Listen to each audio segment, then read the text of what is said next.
આપણે ચેપ્ટર 2ની અંદર પ્રથમ સૃષ્ટિ એટલે કે જે મોનેરા સૃષ્ટિ છે એનો અભ્યાસ કરી રહ્યા છીએ. ચેપ્ટર 2માં વીટેકરની વર્ગીકરણ પદ્ધતિ અનુસાર જે 5 સૃષ્ટિનું વર્ગીકરણ છે એમાં આપણે મોનેરા સૃષ્ટિની ચર્ચા છે એની શરૂઆત કરેલી છે. લાસ્ટ લેક્ચરમાં ખાસ કરીને આપણે મોનેરા સૃષ્ટિની સામાન્ય ખાસિયતોને ચર્ચા કરી હતી અને સાથે સાથે આર્કીબેક્ટેરિયા નામના જૂથની ચર્ચા કરી હતી. આજના લેક્ચરમાં આપણે મોનેરા સૃષ્ટિના અન્ય મુખ્ય જૂથ એટલે કે યુ બેક્ટેરિયાનું જે જૂથ છે એના વિશે ચર્ચા કરીશું.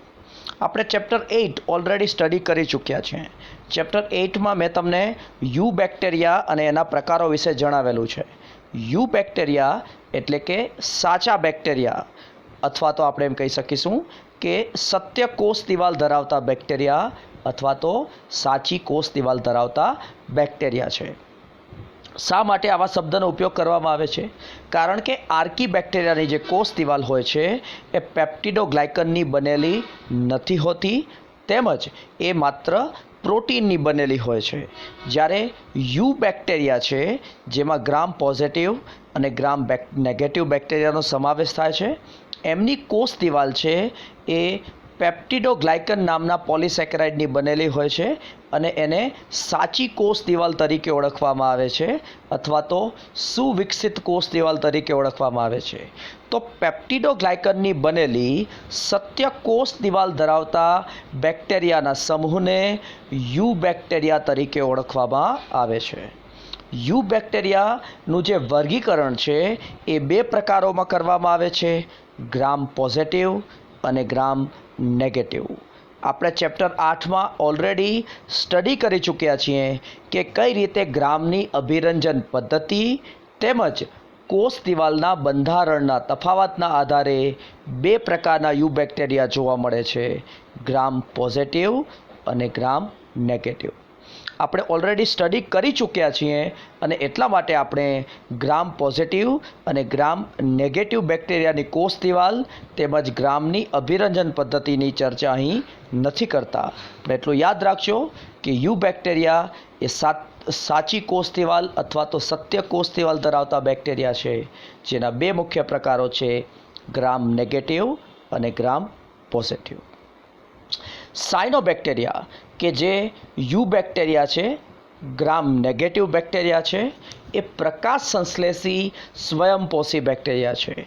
સાયનોબેક્ટેરિયાનું બીજું નામ એ નીલહરિત લીલ છે જેને ઇંગ્લિશમાં બ્લુ ગ્રીન આલ્ગી તરીકે ઓળખવામાં આવે છે, એટલે શોર્ટમાં એને BGA તરીકે ઓળખવામાં આવે છે. તો અગાઉના સમયમાં જે નીલહરિત લીલ તરીકે ઓળખાતા હતા એ વર્તમાન સમયમાં હવે સાયનોબેક્ટેરિયાના નામથી ઓળખવામાં આવે છે. સાયનોબેક્ટેરિયા એક પ્રકારના યુ બેક્ટેરિયા છે, ગ્રામ નેગેટિવ બેક્ટેરિયા છે. સાયનોબેક્ટેરિયા એ પ્રકાશ સંશ્લેષી સ્વયંપોષી પોષણ પદ્ધતિ ધરાવે છે કારણ કે વનસ્પતિમાં જોવા મળે એવા હરિતદ્રવ્ય ખાસ કરીને ક્લોરોફિલ A અને ક્લોરોફિલ B એ સાયનોબેક્ટેરિયામાં જોવા મળે છે. આપણી ટેક્સ્ટબુકમાં લખેલું છે કે વનસ્પતિમાં જોવા મળે એવા હરિતદ્રવ્ય A એટલે કે ક્લોરોફિલ A છે એ સાયનોબેક્ટેરિયાની અંદર જોવા મળે છે. સાયનોબેક્ટેરિયાના જે મુખ્ય આવાસ સ્થાનો છે એ જલીય છે, ખારા તેમજ મીઠા પાણીમાં એ જોવા મળે છે અને સાથે સાથે સ્થળજ એટલે કે જમીનના વિસ્તારોમાં પણ સાયનોબેક્ટેરિયા જોવા મળે છે. ખાસ કરીને ભેજયુક્ત એટલે કે જે ભીની જમીન હોય છે એમાં સ્થળજ વિસ્તારોમાં પણ સાયનોબેક્ટેરિયા જોવા મળે છે. સાયનોબેક્ટેરિયા એ જલીય પર્યાવરણમાં એકલ દોકલ એટલે કે એકકોષીય સ્વરૂપમાં અથવા તો એ વસાહતોના સ્વરૂપમાં એટલે કે જથ્થાના સ્વરૂપમાં અથવા તો તંતુના સ્વરૂપમાં વસવાટ કરે છે. તંતુ એટલે કે મોટી સંખ્યામાં કોષો છે એકબીજાની સાથે ટ્રેનના ડબ્બાની માફક જોડાયેલા હોય ત્યારે જે લાંબી રચના બને એને તંતુ તરીકે ઓળખવામાં આવે છે. તો આપણે એમ કહીશું કે સાયનોબેક્ટેરિયા છે એ જલીય વસાહતોની અંદર અથવા તો જલીય પર્યાવરણની અંદર ખારા પાણી તેમજ મીઠા પાણીમાં તેમજ સ્થળજ વસાહતોની અંદર તે એકકોષીય અથવા તો વસાહતી સ્વરૂપમાં અથવા તો તંતુમય સ્વરૂપમાં જોવા મળે છે. વસાહત એટલે કે મોટી સંખ્યામાં સાયનોબેક્ટેરિયાનું એક જૂથ હોય, એની આજુબાજુ એક પ્રકારનું જિલેટિનનું બનેલું આવરણ લગાડેલું હોય, બરાબર, ચીકણું આવરણ લાગેલું હોય, એને કોલોની એટલે કે વસાહત તરીકે ઓળખવામાં આવે છે. અને તંતુ એટલે કે મોટી સંખ્યામાં જ્યારે બેક્ટેરિયાના કોષો એકબીજાની સાથે ટ્રેનના ડબ્બાની માફક ગોઠવાય તો જે લાંબી રચના બને એને તંતુ તરીકે ઓળખવામાં આવે છે. ખાસ કરીને જલીય પર્યાવરણમાં સાયનોબેક્ટેરિયા આ પ્રકારની વસાહતી અથવા તો તંતુમય સ્વરૂપમાં જોવા મળે છે. સામાન્ય રીતે સાયનોબેક્ટેરિયાની વસાહત અથવા તો તંતુની આજુબાજુ જિલેટિનનું બનેલું ચીકણું આવરણ જોવા મળે છે. જિલેટિન એક પ્રકારનું પોલિસેકેરાઇડ દ્રવ્ય છે જે ચીકણું આવરણ તરીકે હાજર હોય છે. આપણે આકૃતિમાં જોશું કે કઈ રીતે જે એનાબીના અને નોસ્ટોક જેવા સાયનોબેક્ટેરિયાના તંતુ છે એની આજુબાજુ જિલેટિનનું બનેલું ચીકણું આવરણ જોવા મળે છે.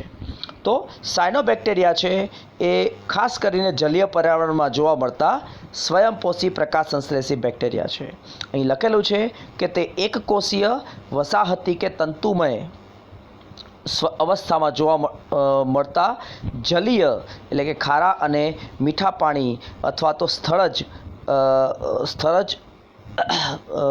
લીલ છે. મતલબ કે જમીનમાં સ્થળજ વસાહતોમાં અથવા તો જલીય પર્યાવરણમાં ખારા અને મીઠા પાણીમાં જોવા મળતી લીલ છે. એક પ્રકારની લીલ કહી શકો છો કે જે એકકોષીય અથવા તો વસાહતી કે તંતુમય સ્વરૂપમાં જોવા મળે છે.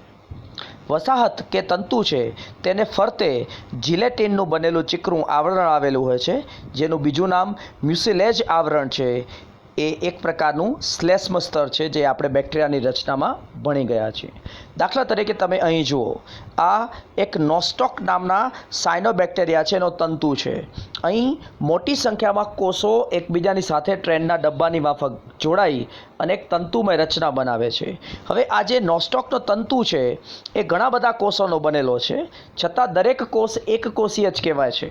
હવે આ તંતુની આજુબાજુ એક ચીકણું આવરણ આવેલું હોય છે જેને મ્યુસિલેજ આવરણ તરીકે ઓળખવામાં આવે છે. આપણે જે ચેપ્ટર 8માં બેક્ટેરિયાના કોષાવરણનું સૌથી ઉપરનું સ્તર ભણ્યા હતા, એ ઉપરના સ્તરમાં જો એ ઉપરનું સ્તર એટલે કે ગ્લાયકોકેલિક્સ એ ચીકણા સ્તરના સ્વરૂપમાં આવેલું હોય તો એને શ્લેષ્મ સ્તર કહેવાય. તો આ જે મ્યુસિલેજ છે એ એક પ્રકારનું શ્લેષ્મ સ્તર છે, એક પ્રકારનું ગ્લાયકોકેલિક્સ છે જે શિથિલ રીતે કોષ સાથે જોડાયેલું હોય છે અને એક પ્રકારના ચીકણા સ્તરની માફક આખા તંતુ ઉપર ફેલાયેલું હોય છે. આ મ્યુસિલેજ એ જિલેટિનનું બનેલું હોઈ શકે છે, જે એક પ્રકારનું પોલિસેકેરાઇડ જેવું દ્રવ્ય છે. તો અહીં આ સાયનોબેક્ટેરિયાનો તંતુ છે કે જે જિલેટિન જેવા દ્રવ્યથી આવૃત છે, જેને આપણે મ્યુસિલેજ આવરણ તરીકે ઓળખીએ છીએ. હવે આ સાયનોબેક્ટેરિયા એ પ્રકાશ સંશ્લેષી બેક્ટેરિયા છે, પણ સાયનોબેક્ટેરિયાના જે તંતુ હોય છે એમાં કેટલાક વિશિષ્ટ કોષો જોવા મળે છે, જેને ઇંગ્લિશમાં હેટ્રોસિસ્ટ અને ગુજરાતીમાં અભિકોષ તરીકે ઓળખવામાં આવે છે. આ અભિકોષ એ નાઇટ્રોજન સ્થાપન કરવાની ક્ષમતા ધરાવે છે. જેમ સિમ્બીકુળની વનસ્પતિના મૂળની અંદર ગંઠિકાઓની અંદર રાઇઝોબિયમ નામના બેક્ટેરિયા વસવાટ કરી અને નાઇટ્રોજન સ્થાપન કરે છે, એવી જ ક્ષમતા છે એ સાયનોબેક્ટેરિયા પાસે હોય છે. પરંતુ સાયનોબેક્ટેરિયાના બધા કોષ એ નાઇટ્રોજન સ્થાપન નથી કરતા. સાયનોબેક્ટેરિયાના તંતુના કેટલાક વિશિષ્ટ વિભેદિત કોષો હોય છે, જેને હેટ્રોસિસ્ટ અથવા તો અભિકોષો તરીકે ઓળખવામાં આવે છે, જે નાઇટ્રોજન સ્થાપનની ક્રિયાવિધિમાં સામેલ હોય છે. તો આ રીતે સાયનોબેક્ટેરિયાના વિશિષ્ટ કોષો છે એ નાઇટ્રોજન સ્થાપનની ક્રિયાવિધિમાં સામેલ હોય છે. અહીં લખેલું છે બરાબર કે પ્રદૂષિત પાણીમાં તે વસ્તી વિસ્ફોટ દર્શાવે છે. મતલબ કે જ્યારે ખાસ કરીને અકાર્બનિક ખનિજ તત્વ ધરાવતું પાણી હોય છે, નાઇટ્રેટ અને ફોસ્ફેટ ધરાવતું પાણી હોય છે, તો એમાં એ મોટી સંખ્યામાં સાયનોબેક્ટેરિયા વૃદ્ધિ કરે છે અને પાણીના ઉપલા સ્તરને આખું એ પોતાના કોષોથી ભરી દે છે. આને આલ્ગલ બ્લૂમ તરીકે ઓળખવામાં આવે છે. તો આલ્ગલ બ્લૂમ એ એક પ્રકારનું વસ્તી વિસ્ફોટ છે સાયનોબેક્ટેરિયાનો, જે ખાસ કરીને અકાર્બનિક ખનિજ તત્વ ધરાવતા પ્રદૂષિત પાણી હોય છે એમાં જોવા મળે છે. અને સાયનોબેક્ટેરિયાના કેટલાક વિશિષ્ટ કોષો છે અહીં બરાબર લખેલું છે કે આપણે આટલું જો રીડ કરીએ કે પ્રદૂષિત પાણીમાં તે વસ્તી વિસ્ફોટ દર્શાવે છે, જેને આલ્ગલ બ્લૂમ તરીકે ઓળખવામાં આવે છે. બરાબર, તેમના તંતુમાં કેટલાક વિશિષ્ટ કોષો નાઇટ્રોજન સ્થાપનની ક્ષમતા ધરાવે છે, જેને અભિકોષ એટલે કે હેટ્રોસિસ્ટ તરીકે ઓળખવામાં આવે છે. સાયનોબેક્ટેરિયાના ઉદાહરણો છે નોસ્ટોક અને એનાબિના. જો આપણે ટેક્સ્ટબુકની આ જ આકૃતિ જોઈએ તો ટેક્સ્ટબુકની અંદર તમને આકૃતિમાં જોવા મળશે આ જે એનાબિના નોસ્ટોક છે એનો તંતુ છે. તો તમે જોઈ શકો છો આ વિશિષ્ટ અભિકોષ છે જે વિભેદિત રચના ધરાવે છે અને નાઇટ્રોજન સ્થાપન કરવાની ક્ષમતા ધરાવે છે.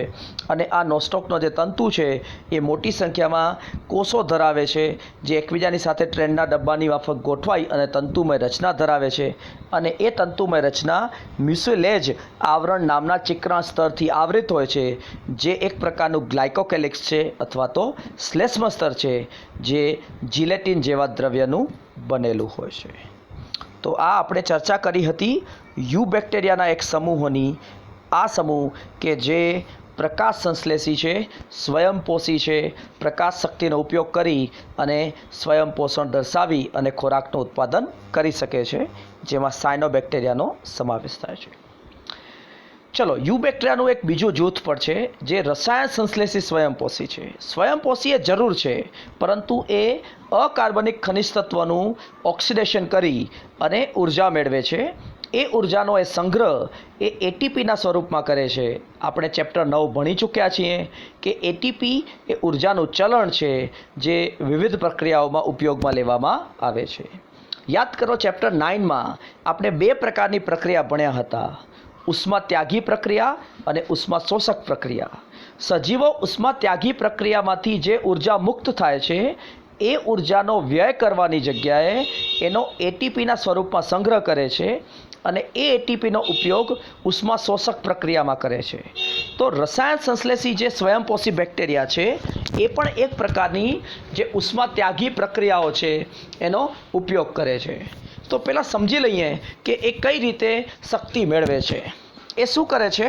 અકાર્બનિક ખનિજ તત્વનું ઓક્સિડેશન કરે છે અને એમાંથી જે શક્તિ મુક્ત થાય છે, મુક્ત શક્તિ, એમનો એ એટીપી સ્વરૂપે સંગ્રહ કરે છે. ઉદાહરણ તરીકે એમોનિયા જે એક પ્રકારનું અકાર્બનિક ખનિજ દ્રવ્ય છે, NH3, એનું ઓક્સિડેશન થઈ અને નાઇટ્રાઇટ બને છે, NO2-. આ પ્રકારની ક્ષમતા એક બેક્ટેરિયા પાસે હોય છે જેમનું નામ છે નાઇટ્રોઝોમોનાસ. હવે નાઇટ્રાઇટ જે NO2- છે એ પણ એક પ્રકારનું અકાર્બનિક ખનિજ દ્રવ્ય છે. એનું ઓક્સિડેશન થાય છે NO3- એટલે કે નાઇટ્રેટની અંદર. તો અહીં આપણે એમ કહીશું કે એમોનિયાનું ઓક્સિડેશન નાઇટ્રાઇટમાં નાઇટ્રોઝોમોનાસ દ્વારા થાય છે. નાઇટ્રાઇટનું ઓક્સિડેશન નાઇટ્રેટની અંદર નાઇટ્રોબેક્ટર નામના બેક્ટેરિયાના જૂથ દ્વારા થાય છે. આ બંને બેક્ટેરિયા વિશે તમે ચેપ્ટર 12ની અંદર ભણશો. એક ટોપિક છે નાઇટ્રોજન ચક્ર, એની અંદર તમે ડિટેલમાં ભણશો. હાલ એટલું યાદ રાખો કે નાઇટ્રોઝોમોનાસ અને નાઇટ્રોબેક્ટર જેવા બેક્ટેરિયા અકાર્બનિક દ્રવ્ય જેમ કે એમોનિયા અને નાઇટ્રાઇટનું ઓક્સિડેશન કરે છે. એ ઓક્સિડેશનથી જે ઉર્જા મુક્ત થાય છે એ ઉર્જાનો સંગ્રહ એ એટીપીના સ્વરૂપમાં કરે છે. એ ઉર્જાની મદદથી એ એટીપીનું સંશ્લેષણ કરે છે, જેને આપણે ઉર્જાના ચલણ તરીકે ઓળખીએ છીએ. તો આ રીતે આ રસાયણ સંશ્લેષી સ્વયંપોષી બેક્ટેરિયા અકાર્બનિક ખનિજ તત્વો જેમ કે એમોનિયા, નાઇટ્રેટ અને નાઇટ્રાઇટનું ઓક્સિડેશન કરવાની ક્ષમતા ધરાવે છે. એમાંથી જે મુક્ત શક્તિ મેળવે છે એમની મદદથી એ એટીપી નામના ઉર્જાના ચલણનો સંશ્લેષણ કરે છે, જેનો એ વિવિધ સ્તરે ઉપયોગ કરી અને પોતાનો ખોરાક જાતે બનાવે છે, એટલે કે સ્વયં પોષણ કરે છે. CO2ને એ સ્થાપિત કરવાની ક્ષમતા પણ ધરાવે છે. પરંતુ એ ઉર્જા પ્રકાશમાંથી નથી મેળવતા, રસાયણમાંથી મેળવે છે, એટલે એમને રસાયણ સંશ્લેષી સ્વયંપોષી બેક્ટેરિયા તરીકે ઓળખવામાં આવે છે. આપણે ચેપ્ટર 12માં ડિટેલમાં ભણીશું કે આ પ્રકારના જે રસાયણ સંશ્લેષી સ્વયંપોષી બેક્ટેરિયા છે એ વિવિધ અકાર્બનિક જે તત્વ છે જેમ કે નાઇટ્રોજન, ફોસ્ફરસ, સલ્ફર, લોહ તત્વ એના પુનઃચક્રીયકરણમાં અતિ મહત્ત્વની ભૂમિકા ભજવે છે. હાલ તમને આ વાક્ય નહીં સમજાય, વેઇટ કરો ચેપ્ટર 12 સુધી, જ્યારે આપણે ડિટેલમાં સમજીશું. યાદ રાખો અત્યારે કે આ પ્રકારના રસાયણ સંશ્લેષી સ્વયંપોષી બેક્ટેરિયા છે એ અલગ અલગ અકાર્બનિક તત્વ જેમ કે નાઇટ્રોજન, ફોસ્ફરસ, સલ્ફર જેવા જે તત્વ છે એના પુનઃચક્રીયકરણમાં અત્યંત મહત્ત્વપૂર્ણ ભૂમિકા ભજવે છે. તો આ પણ એક પ્રકારના યુ બેક્ટેરિયાનું જૂથ છે. ચલો યુ બેક્ટેરિયામાં હવે આપણે વિષમપોષી બેક્ટેરિયા વિશે વાત કરીશું. તો મોટાભાગના યુ બેક્ટેરિયા વિષમપોષી પરપોષી બેક્ટેરિયા છે જે જાતે પોતાના ખોરાકનું સંશ્લેષણ કરી શકતા નથી. એ અન્ય સજીવ દ્વારા, અન્ય પ્રકાશ સંશ્લેષી ખાસ કરીને સજીવ દ્વારા જે પેદા કરેલ ખોરાક છે એના ઉપર આધાર રાખે છે. તો એ મૃત કાર્બનિક દ્રવ્યનું ઓક્સિડેશન કરે છે, જેમ કે પ્રાણીઓ, આપણે પણ એ જ કરીએ છીએ, મૃત કાર્બનિક દ્રવ્યનું ઓક્સિડેશન કરીએ છીએ. આપણે જ્યારે ખોરાક ખાઈએ છીએ ત્યારે એ ખોરાક હકીકતમાં મૃત કાર્બનિક દ્રવ્ય હોય છે, એનું આપણે ઓક્સિડેશન કરી અને ઉર્જા મેળવીએ છીએ. તમામ પરપોષી સજીવો આ પ્રકારની ક્ષમતા ધરાવે છે, મૃત કાર્બનિક દ્રવ્યનું ઓક્સિડેશન કરી અને ઉર્જા મેળવે છે.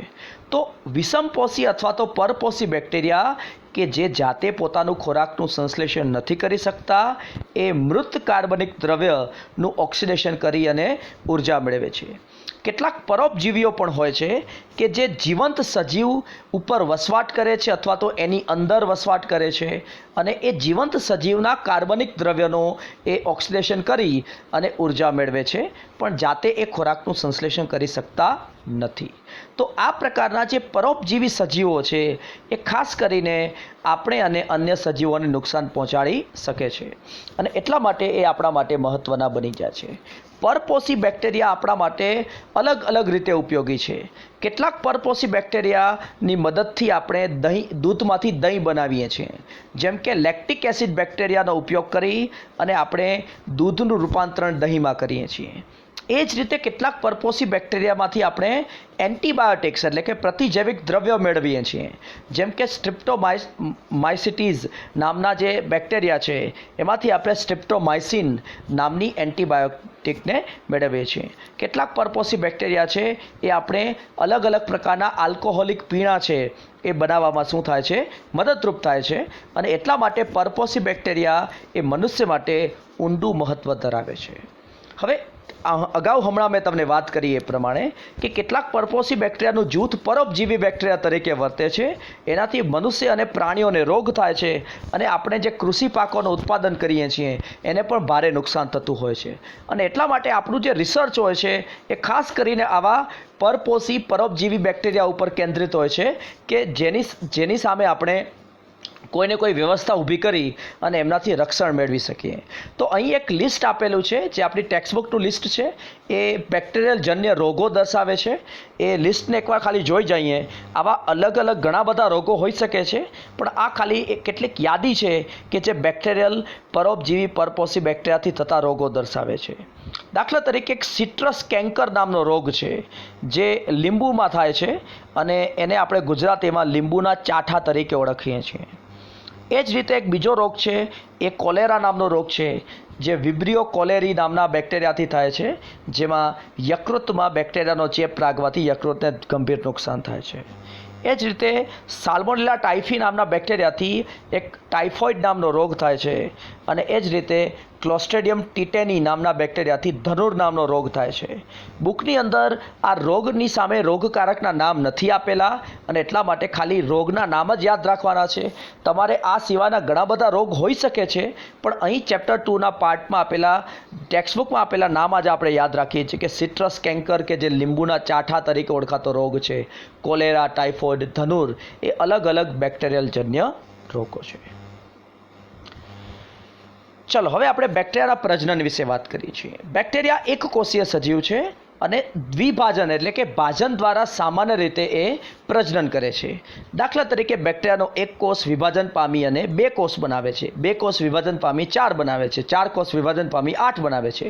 તો આ રીતે સતત જે ભાજન એટલે કે કોષ વિભાજનની ક્રિયા થાય છે એનાથી બેક્ટેરિયા પોતાની નવી પેઢી ઉત્પન્ન કરે છે, નવા બેક્ટેરિયા ઉત્પન્ન કરે છે.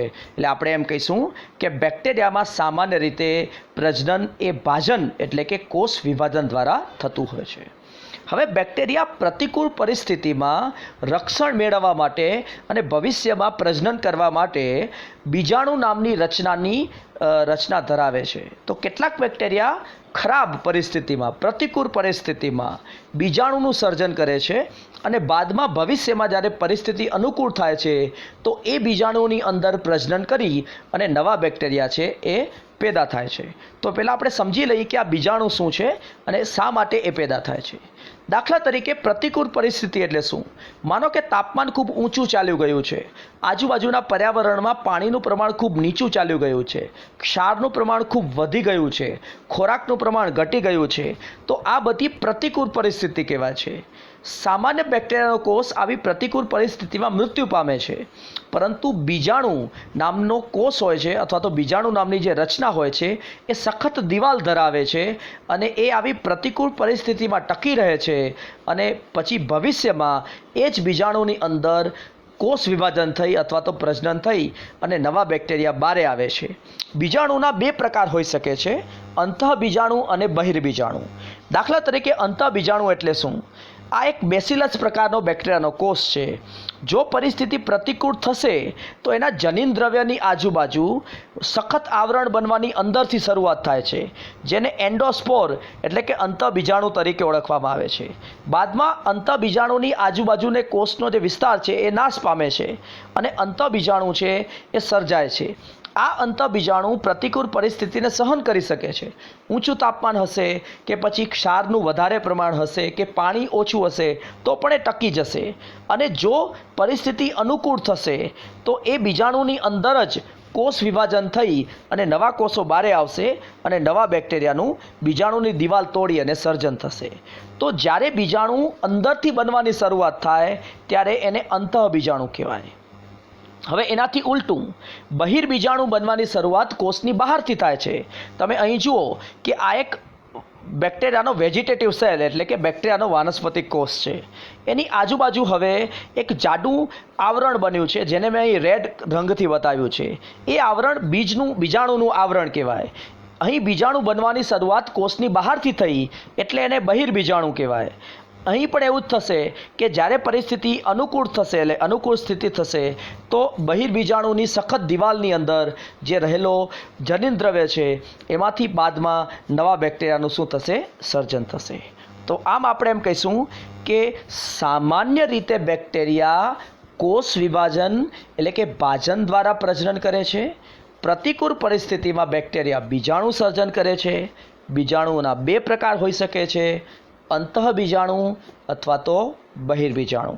જો આપણે ટેક્સ્ટબુકની આકૃતિમાં બીજાણુ જોઈએ તો આપણે જે 4 આકારો દર્શાવેલા છે એમાં જે આ બેસિલસ છે એમાં તમે આ જે જોઈ શકો છો એ અંદર જે રચના છે એ અંતઃબીજાણુની છે, જેમાં અહીં આકૃતિમાં બીજાણુ શબ્દનો ઉપયોગ પણ કરેલો છે. તો આ બેસિલસ નામના બેક્ટેરિયા દ્વારા પેદા થતા અંતઃબીજાણુ એમણે આ આકૃતિની અંદર દર્શાવેલા છે. ચલો, કેટલાક બેક્ટેરિયા છે એક વિશેષ પ્રકારનું પ્રજનન કરે છે જેને બેક્ટેરિયાનું લિંગી પ્રજનન કહેવાય છે. પહેલાં એક વસ્તુના કન્સેપ્ટ તમે સમજી લેજો. લિંગી પ્રજનન શબ્દ માત્ર ને માત્ર સુકોષકેન્દ્રીય સજીવો માટે જ લાગુ પડે છે. આમ છતાં પણ બેક્ટેરિયામાં જ્યારે એક બેક્ટેરિયાના કોષમાંથી બીજા બેક્ટેરિયાના કોષમાં એક પ્લાઝમિડ ડીએનએનું સ્થાનાંતરણ થાય છે, જેને પ્રાથમિક પ્રકારનું ડીએનએ પણ કહેવામાં આવે છે, ત્યારે આને બેક્ટેરિયાનું લિંગી પ્રજનન કહેવામાં આવે છે.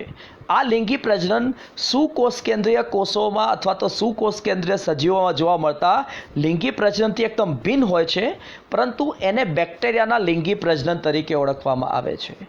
આ પ્રક્રિયા સંયુગ્મનના નામથી પણ ઓળખવામાં આવે છે, જે ઓલરેડી આપણે ચેપ્ટર 8માં ભણી ચૂક્યા છીએ. ચલો, ધ્યાનથી આકૃતિ જુઓ અને આ બેક્ટેરિયાના લિંગી પ્રજનનને સમજો.